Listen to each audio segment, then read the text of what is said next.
Alors bonjour, donc là on va faire l'acte 4 de d'Hamlet. Donc acte 4, scène 1. Entre le roi Claudius qui rejoint la reine Gertrude.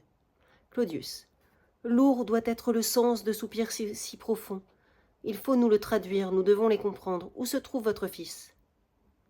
Oh, cher Seigneur, ce que j'ai vu ce soir. Comment cela, Gertrude? Qu'en est-il d'Hamlet? Fou comme sont la mer et le vent quand ils luttent, à qui l'emportera? Dans son dérèglement, en entendant bouger derrière la tapisserie, il dégaine aussitôt, criant « Un rat! Un rat !» Et dans l'égarement de sa pensée, il tue, sans le voir, le bon vieil homme. Claudius. Oh, l'acte funeste! C'eût été notre sort, eussions-nous été là. Laissé en liberté, il est une menace pour tous, vous-même, nous, et tout un chacun. Comment répondre, hélas, de cet acte de sang? On nous l'imputera, nous dont la prévoyance eût dû tenir de près, brider, mettre à l'écart ce jeune dément. Mais si fort était notre amour que nous ne vîmes pas ce qui comptait surtout, mais pareil à celui qu'atteint un mal affreux. Pour ne pas qu'on le sache, l'avons laissé ronger la moelle de la vie. Où s'en est-il allé? Gertrude. Mettre à l'écart le corps de sa victime, sur qui sa folie même, comme ferait de l'or, au milieu d'une mine de métaux inférieurs, montrant sa pureté, y pleure ce qui est fait. Claudius. Oh Gertrude, venez avec moi.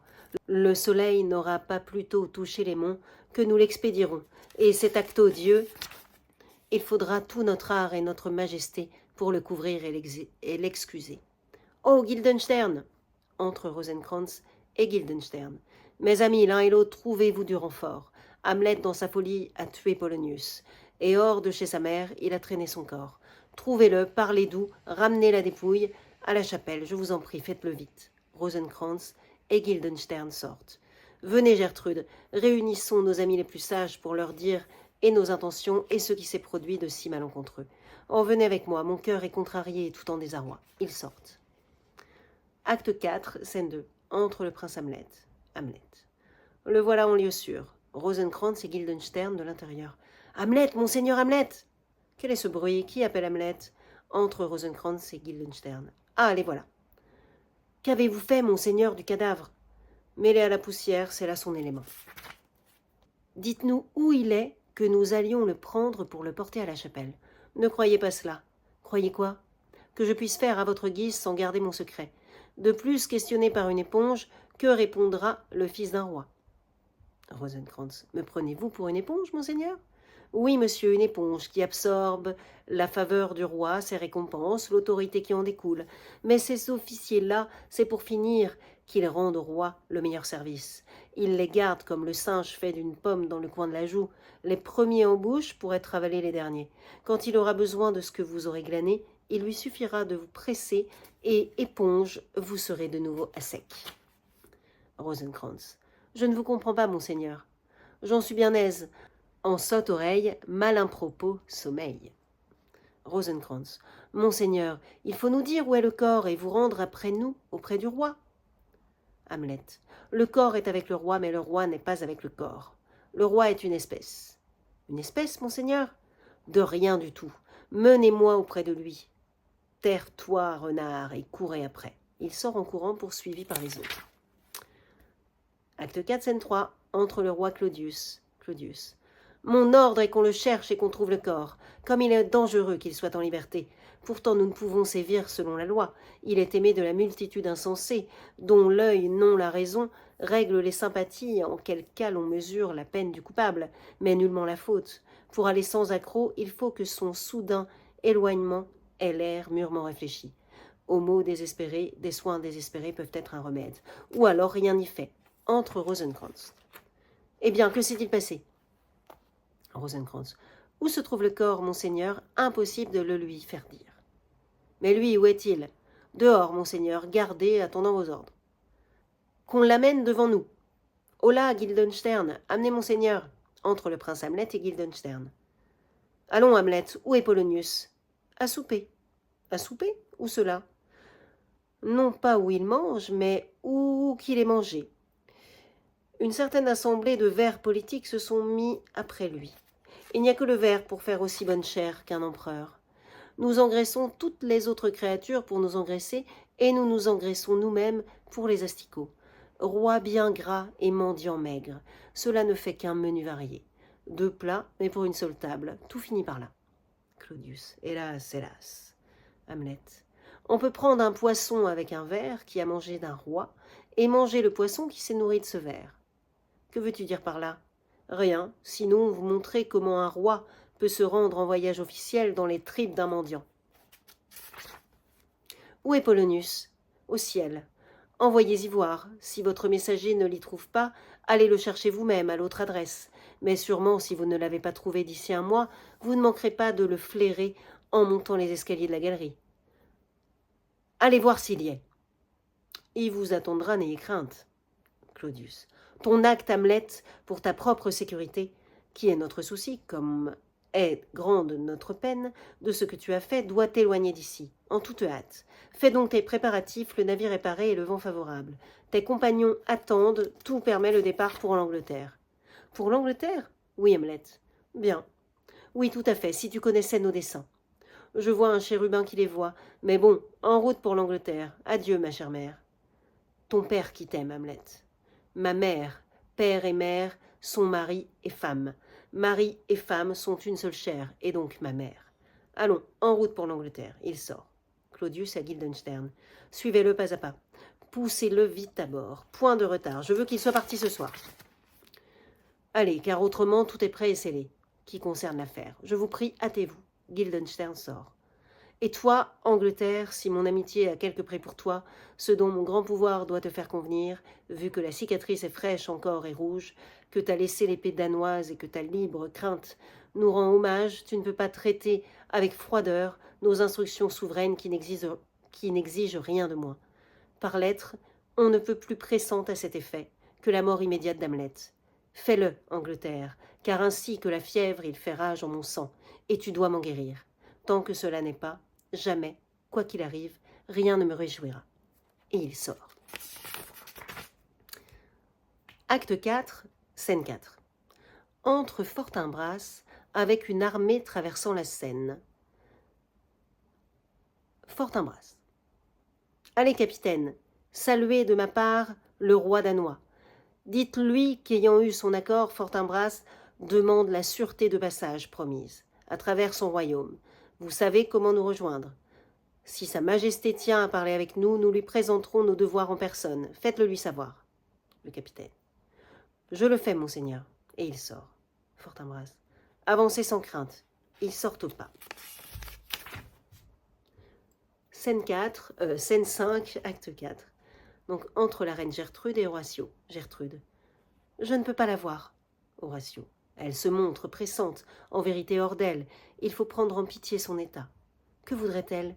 Elle parle beaucoup de son père, dit qu'on l'informe de vilainie dans le monde, s'exclame bas son sein, s'en prend rageuse à des riens, tient des propos obscurs, qui n'ont de sens qu'à demi. Son discours est insane. Alors c'est marrant parce que cette phrase, je fais une petite parenthèse, insane, donc I-N-S-A-N-E, donc ça vient du latin, je ne sais plus exactement le mot, mais c'est non sain. Et du coup, nous, en français, ce mot est tombé, donc a été oublié, est tombé en désuétude, et on a plutôt utilisé les mots insensé, fou, etc. Alors que ce mot-là est devenu, insane en anglais, c'est très quand même courant, alors que la traduction de l'autre côté, parce que là, je rappelle, j'ai le double, c'était à mon fils qui avait vu ça, donc d'un côté, j'ai la version anglaise, et de l'autre côté, j'ai la version française. Et en fait, la traduction, en anglais, ils disent « Her speech is nothing ». Donc, « Her speech is nothing », et là, ça donne « Son discours est insane ». C'est marrant. Enfin, voilà, je trouvais ça drôle. Donc, je reprends. Donc là, ils sont en train de parler d'Ophélie. Voilà. Donc, c'est ça. Mais son incohérence pousse ceux qui l'entendent à tâcher d'y trouver un ordre. Il s'y emploie en arrangeant les mots selon leur sens à eux. Au gré de ses clins d'yeux, gestes et signes de tête à faire penser qu'il pourrait y être pensé. Certes, rien qui soit sûr, mais des plus inquiétants. Gertrude. Il vaut mieux lui parler, car elle pourrait semer des conjectures dangereuses en des esprits mauvais. Qu'elle entre. Horatio se retire pour faire entrer Ophélie. Ah, mon âme malade, Comme le veut le péché, un rien semble l'annonce d'une calamité. Vainement soupçonneux, le coupable en alerte, de peur d'être perdu, court lui-même à sa perte. Entre Ophélie, folle, la chevelure défaite avec un luth. Ophélie. Où est la toute belle majesté de Danemark? Gertrude. Voyons, Ophélie. Ophélie chantant.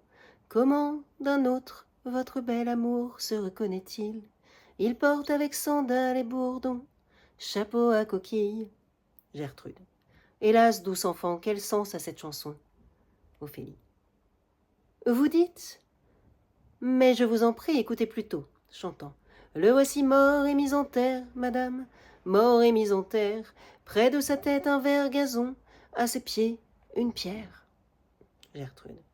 Mais voyons, Ophélie. S'il vous plaît, écoutez. Ophélie chantant. Blanc son linceul comme neige des monts. Entre le roi Claudius. Gertrude. Hélas, voyez cela, monseigneur, Ophélie chantant, garni de douces fleurs, qui à la tombe s'en alla, mais non, sous l'ondée d'un amour vrai on pleure. Claudius. Comment va-t-on, mignonne? Ophélie. Bien, Dieu vous le rende. On dit que la chouette était fille de boulanger. Seigneur, nous savons ce que nous sommes, mais sans savoir ce que nous pourrons être, Dieu vienne à votre table. Était fille de boulanger, énigmatique. On cite un conte où une fille de boulanger s'étant montrée chiche de pain envers le Christ est changée en chouette, d'où la possible opposition de Dieu vienne à votre table et à la ligne suivante. On note d'autre part que les filles de boulanger avaient une réputation de filles perdues. Claudius à Gertrude. Son père lui trotte par la tête. Ophélie. S'il vous plaît, n'en disons mot. Mais si on vous demande ce que cela signifie, répondez ceci, chantant. Demain c'est la Saint-Valentin, et voyez des matines, fille venue sous vos fenêtres, c'est votre Valentine. Se levant donc, il s'habilla, sa chambre lui ouvrit, fille entrée, fille n'était plus, lorsque s'en repartit. Claudius. Mignonne Ophélie. Ophélie. Là, pour de vrai? Soit dit sans jurer, j'irai jusqu'au bout. Chantant. Jésus, par sainte charité, hélas les infâmes, point ne s'en privent quand ils y sont. Par Dieu à eux le blâme, elle, avant de me culbuter, mariage aviez promis, sûr je l'aurais fait si n'étiez venu dedans mon lit. Claudius à Gertrude. Depuis quand est-elle ainsi?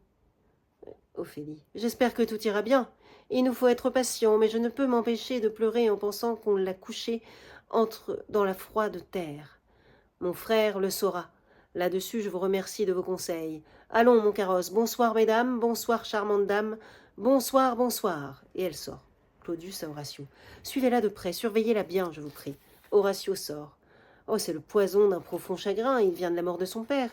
Oh, Gertrude, Gertrude, quand les malheurs arrivent, ce n'est pas seul en éclaireur, mais c'est par bataillon. Son père tué d'abord, puis votre fils parti, violent auteur lui-même, d'un juste éloignement, le peuple pataugeant dans la boue de pensées et de propos malsains, sur la mort du bon Polonius, et nous, ce fut d'un novice de l'enterrer en catimini, la pauvre Ophélie, dépossédée de soi et de sa raison saine, sans laquelle on n'est que simulacre ou tout juste une bête. Enfin, et pesant seul autant que tout le reste, son frère secrètement est revenu de France. Il remâche ses faits inouïs, s'entoure de nuages, et la rumeur abonde, infectant son oreille, de discours empestés sur la mort de son père, dans lesquels, s'il faut, en l'absence de preuves, on n'a point de scrupule d'accuser nos personnes, devant tout un chacun. Ô ma chère Gertrude, ceci en 20 endroits, vrai canon à mitraille, m'inflige surabondante mort. Bruit à l'intérieur. Gertrude. Mon Dieu, quel est ce bruit? Claudius. Où sont mes Suisses? Qu'ils défendent la porte. Entre un messager. Que se passe-t-il? Le messager. Gardez-vous, monseigneur, l'océan s'élevant plus haut que son rivage n'est pas plus impétueux à dévorer la plaine que le jeune Laerte dans le flot d'une émeute, à submerger vos gens. La canaille fait de lui son maître. Et comme si le monde était à son début, l'ordre ancien oublié, la coutume ignorée, eux qui étaient et ratifient toute parole, on crie « C'est notre choix, Laerte sera roi !» Bonnet, main, voix, approuve, et cela jusqu'aux nues. Laerte sera roi, vive le roi Laerte. Gertrude. Quelle ardeur à brailler sur la mauvaise piste. Bruit à l'intérieur. Vous êtes à contre-pied, vous, mauvais chien danois. Claudius. Ils ont forcé la porte. Entre Laërte, suivi de ses partisans à la porte. Laërte. Où est le roi? Messieurs, tenez-vous tous dehors. Tous ses partisans. Nous entrons. Laërte. Je vous en prie, laissez-moi faire. Oui, oui. Laërte. Mais gardez la porte. Les partisans sortent. Ô toi, ignoble roi, rends-moi mon père. Gertrude. Du calme, bon Laërte. La goutte de mon sang qui conserve son calme me proclame bâtard, crie cocu à mon père, mais prostituée au front chaste et immaculé de ma loyale mère. Claudius. D'où vient donc, Laërte, que ta révolte prend ces allures géantes? Lâchez-le, Gertrude, ne craignez rien pour nous. Un tel pouvoir divin dresse sa haie autour d'un roi que le traître ne fait qu'entrevoir ce qu'il vise, sans parvenir à ce qu'il veut. Dis-moi, Laërte, pourquoi es-tu si courroucée? Lâchez-le, Gertrude. Parle, mon garçon. Laërte. Où est mon père? Mort. Gertrude. À Laërte. Mais pas de son fait. Claudius. Qu'il questionne tout son sou. Laërte. Comment est-ce arrivé? On ne me dupera pas. Au diable allégeance, serment à tous les diables, conscience, état de grâce, au fin fond de l'enfer, damnation, je te brave. J'en suis à un tel point que je compte pour rien ce monde-ci et l'autre. Advienne que pourra. Mais je serai vengé, et sans en rien rabattre de la mort de mon père. Claudius. Qui peut vous retenir? Ma volonté, pas l'univers entier. Quant aux moyens que j'ai, j'en userai si bien que leur faiblesse ira loin. Claudius. Mon bon Laërte, si vous voulez savoir le vrai quant à la mort d'un père aimé, votre vengeance stipule telle qu'en pochant tout, vous raflerez amis comme ennemis, gagnants et perdants. Non, seuls ses ennemis, Claudius. Alors, voulez-vous les connaître? À ces bons amis, j'ouvrirai ainsi largement les bras, et comme le pélican qui prodigue la vie, je les repèterai de mon sang, Claudius. Bien, maintenant vous parlez en bon fils et en vrai gentilhomme, que je suis innocent de la mort de ce père, et qu'à mon cœur la peine en soi des plus sensibles entrera aussi droit dans votre jugement que le jour dans votre œil. Bruit à l'intérieur. Voix à l'intérieur. Qu'elle entre! Qu'y a-t-il? Quel est ce bruit? Entre Ophélie comme précédemment. Dessèche, ô fièvre, mon cerveau, larmes cette fois salées, que votre feu détruise l'usage de ma vue.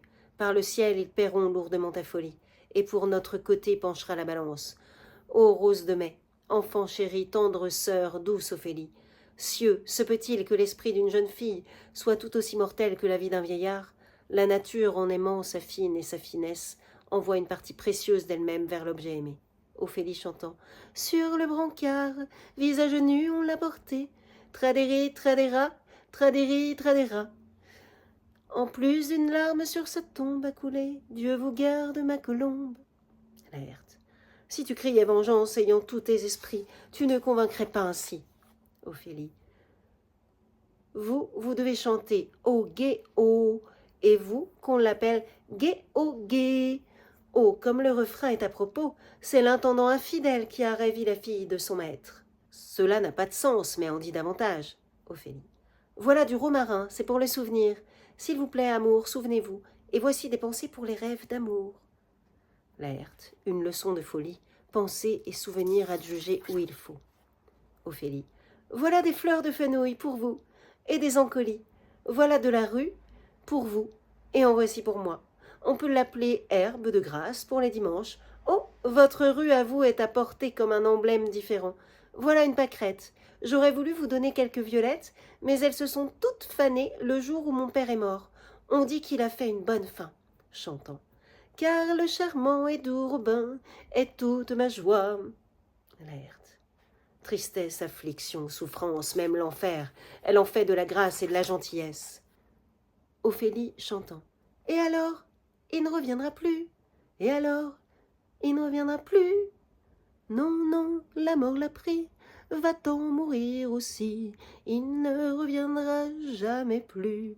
Sa barbe était d'un blanc neigeux, couleur de lin ses cheveux. Nous l'avons vu mourir, rien ne sert de gémir. Pitié pour son âme, oh mon Dieu, et pour toutes les âmes chrétiennes. Prions, Dieu soit avec vous. Ophélie et Gertrude sortent. Bon, le chant est approximatif, hein. Je sais pas trop. Laërte.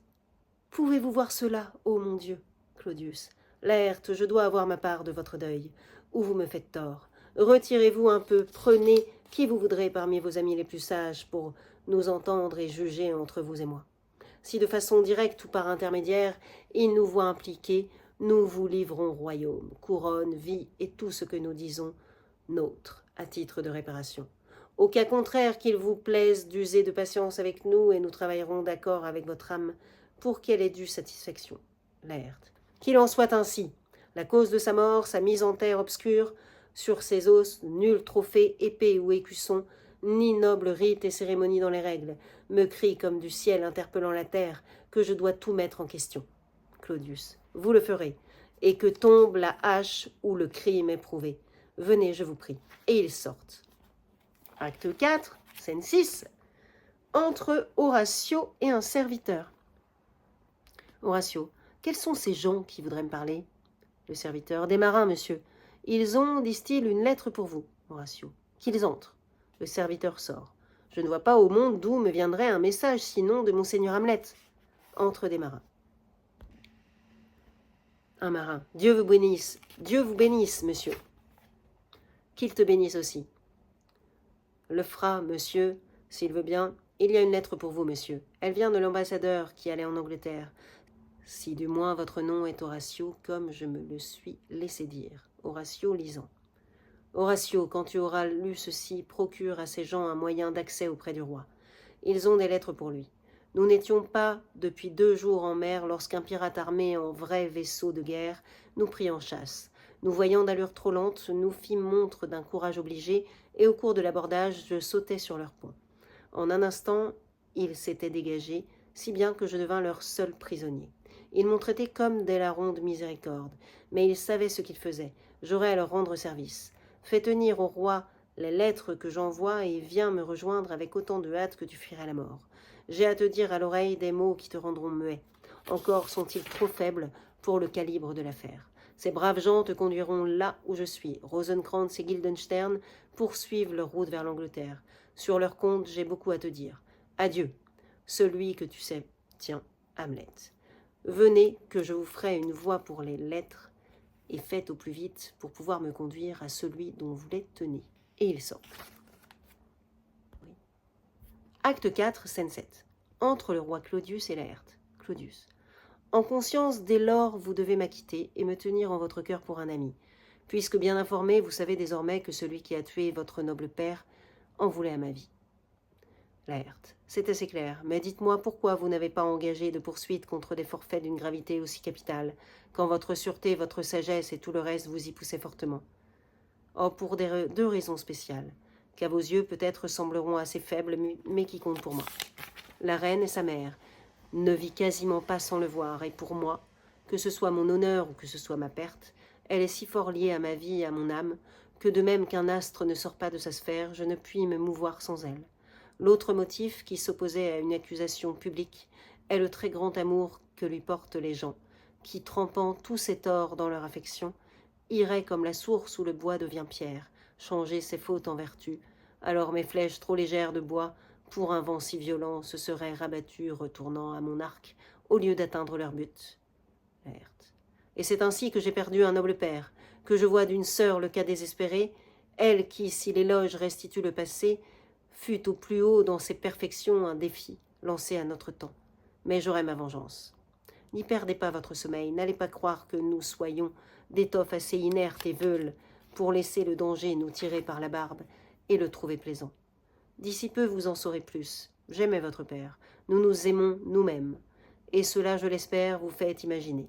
Entre un messager avec des lettres. Eh bien, qu'y a-t-il? Le messager. Des lettres, monseigneur d'Hamlet. Celle-ci pour votre majesté, celle-ci pour la reine. Claudius. D'Hamlet, qui les a apportées? Des marins, monseigneur, paraît-il. Je ne les ai pas vus. Je les tiens de Claudio, qui les a reçus. Claudius. Laërte, vous en saurez le contenu. Qu'on nous laisse. Le messager sort. Lisant. Ô et puissant Seigneur, vous saurez qu'on m'a déposé tout à fait démuni sur le sol de votre royaume. Demain, je demanderai à voir votre royale personne, et là, avec votre permission, lui conterai les circonstances de mon soudain et encore plus étrange retour. Hamlet. Que peut vouloir dire ceci? Sont-ils tous rentrés, ou bien est-ce une tromperie et rien n'est vrai? Laërte. Reconnaissez-vous l'écriture? C'est celle d'Hamlet, tout à fait démunie, et dans un post-scriptum, il ajoute « Seul. Que me conseillez-vous » Je m'y perds, monseigneur, mais qu'il vienne. Le mal même en mon cœur se réchauffe à l'idée que je serai vivant pour lui jeter en face.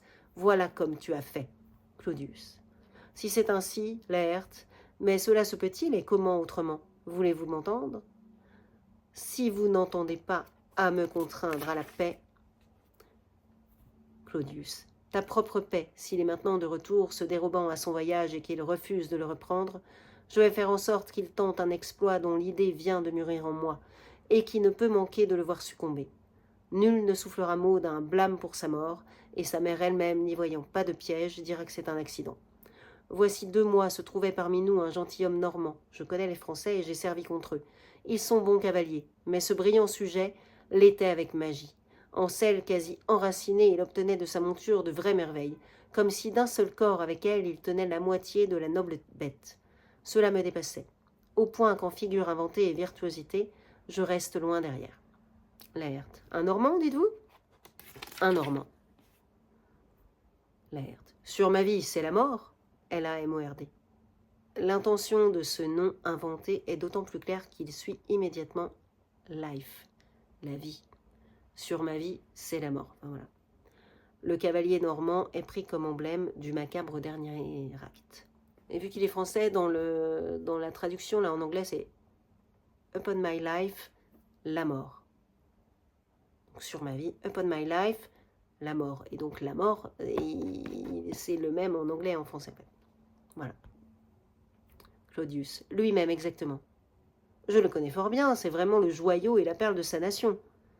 Il a fait votre éloge et vous a reconnu une telle maîtrise dans l'art et l'exercice des armes de défense, surtout votre façon de manier la rapière, qu'il s'écria que ce serait du grand spectacle si l'on trouvait à qui vous opposer. Monsieur, en l'entendant, Hamlet brûla d'une telle envie qu'il ne put que souhaiter et prier d'obtenir votre prompt retour, pour se mesurer avec vous. Partons de là. Laërte. Partons de là quoi, monseigneur? Laërte, chérissez-vous vraiment votre père? Ou n'êtes-vous que la peinture d'un chagrin, le visage sans le cœur? Pourquoi cette question? Non, parce que je pense que vous ne l'aimiez pas, mais parce que je sais l'amour issu du temps, et vois des exemples qui en donnent la preuve, que le temps en réduit l'étincelle et le feu. Hamlet revient. Qu'êtes-vous décidé à faire pour vous montrer le fils de votre père en acte plus qu'en parole? Lui couper la gorge à l'église? Claudius, nul lieu, c'est vrai, ne doit servir d'asile au meurtre. À la vengeance, point de borne. Mais bon, Laërte, y êtes-vous prêt? Restez quoi dans votre chambre? Hamlet revenu vous saura de retour. Nous pousserons d'aucuns à louer votre excellence, à mettre un vernis double à cette renommée que vous fit le français à vous faire enfin rencontrer en pariant sur vous deux. Lui, insouciant qu'il est, très généreux, exempt de toute manigance, n'examinera pas les fleurets, d'où sans peine, ou en fourbant un peu, vous pourrez vous choisir une lame démouchetée et d'une botte perfide lui revaloir la mort de votre père. J'y suis prêt. Et pour ce faire, j'enduirai mon épée. Un marchand d'Orvietan m'a vendu un onguent si mortel que pour peu qu'on y trempe un couteau, là où il fait saigner, il n'est de cataplasme, confectionné de tous les simples efficaces, sous la lune qui puisse sauver de la mort celui qui l'égratigne. Je tremperai ma pointe dans ce poison, pour que même, à peine éraflé, ce soit pour lui la mort. Claudius. Voyons cela de près. Pesons le choix à faire du moyen et de l'heure. Pour bien jouer notre rôle, si nous devions échouer et laisser voir par maladresse notre dessein, il vaudrait mieux y renoncer. Aussi faut-il un renfort au projet, un suppléant qui tienne, au cas où, à l'épreuve, celui-ci sauterait. Voyons, laissez-moi voir. Nous ferons un pari solennel sur votre force à l'un et à l'autre. M'y voilà. Quant à combattre, vous aurez chaud et soif. En vue de quoi rendez plus violents vos assauts, et qu'il voudra à boire, pour lui, je tiendrai prête une coupe à cette fin, une gorgée suffira. Même si votre estoc empoisonné le manque, nous tenons notre affaire. Entre la reine Gertrude. Quoi donc, ma douce reine? Gertrude. Un malheur arrive sur les talons de l'autre. Si vite ils se suivent. Votre sœur, Laërte, s'est noyée. Noyée? Oh, où? Il est un saule penché au-dessus d'un ruisseau qui mire dans les eaux ses feuilles argentées. Elle en prit pour tresser de fantasques guirlandes, coucous, orties, pâquerettes et orchis sauvages, auxquels le parler cru des bergers donne un nom plus grossier, mais que pudiques nos jeunes filles appellent doigts d'homme mort. Comme elle se hissait aux branches qui retombent afin d'y accrocher sa couronne de fleurs, un rameau malveillant s'étant cassé, elle tombe avec ses trophées d'herbe dans le ruisseau en pleurs. Largement déployée, à un moment, ses habits la portent, et sirène, elle chantonne alors des bribes de vieux airs, comme étant inconsciente de sa propre détresse, ou tel un être né et vivant à son aise dans cet élément-là. Mais il fallut bientôt qu'alourdi d'avoir bu ses vêtements finissent par arracher la pauvre à son chant mélodieux, l'entraînant dans un boueux trépas. Hélas, elle est donc noyée, noyée, noyée. De l'eau, tu en as trop, pauvre Ophélie. C'est pourquoi je m'interdis les pleurs. Et pourtant on est ainsi fait, la nature suit son cours, quoique la honte en dise. Il pleure. Quand tariront ces larmes, finit en moi la femme. Adieu, mon Seigneur, j'ai là des mots de feu qui voudraient flamboyer. N'était que cette sottise les éteint. Il sort. Claudius. Suivons-le, Gertrude, le mal que j'avais eu à calmer sa fureur, je crains que maintenant ceci ne le relance. Suivons-le donc, et ils sortent. Et après, c'est le dernier acte. Après, c'est l'acte 5. Donc voilà, bonne soirée.